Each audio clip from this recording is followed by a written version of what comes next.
Report মেরে পেজগুলো নষ্ট করে ফেলা হচ্ছে তারা যারা নিউজ করতে যাবে স্ট্যাটাস দিতে I got it. The thing is that যে আসলে security is an illusion. Security সবসময় যে আপনার ভাববেন যে সিকিউরিটি এমনটা না, যে কোনো মুহূর্তে যদি করতে পারে। বাট আমি এটুকু এনশিওর করতে পারি যে ধরনের সাইবার ওয়ার্কসের রেডিওটি সরানো হচ্ছে,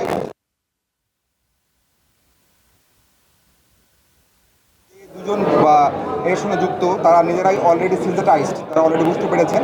এবং বাংলাদেশের মানুষ, বাংলাদেশের সরকার, আমরা সামগ্রিকভাবে গাজাবাসীর জন্য আমাদের এক্সটেন্ডেড হ্যান্ড রয়েছে। এবং আমরা সবসময় চাই ফিলিস্তিন একটা স্বাধীন রাষ্ট্র হোক।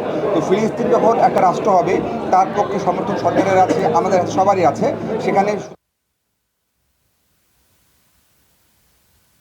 যারা শুভাকাঙ্ক্ষী বা যারা এখানে শুভানুধ্যায়ী বা যারা কুশীলব, সবাই এটাই বিশ্বাস করে যে গাজা একটা স্বাধীন রাষ্ট্র। অতএব আমরা কোকাকোলার বিষয়টাকে আলাদাভাবে নেই, এবং যদি সেটা যদি কোনোভাবে বাংলাদেশের আইনকে বাধিত করে থাকে, তাহলে there should have some legal actions. সেটা যারা ক্ষতিগ্রস্ত হয়েছে তারা they should go to court. But এইটাকে ইস্যু করে অমির ব্যক্তিগত জীবন বা অমির অন্য কোনো প্রোডাকশন বা অন্য কিছুকে নিয়ে সাইবার হামলার যে হুমকি দেওয়া হয়, এটা এক ধরনের ক্রাইম। এবং আমি সাইবার পুলিশ হিসেবে আমি বলতে চাই, এই ধরনের ক্রাইমকে ডিটার করার জন্য আমরা সর্বদা বদ্ধপরিকর।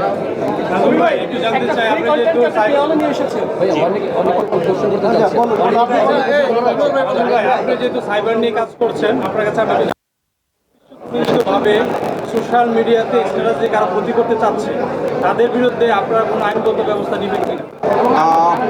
আসলে বিষয়টা হলো কি, আমাদের দেশে হয় কি, যখন কোনো ব্যক্তি গোষ্ঠী ক্ষতিগ্রস্ত হয়, তখন ব্যক্তিকেই আসতে হয় টু দ্য ল এনফোর্সমেন্ট। কারণ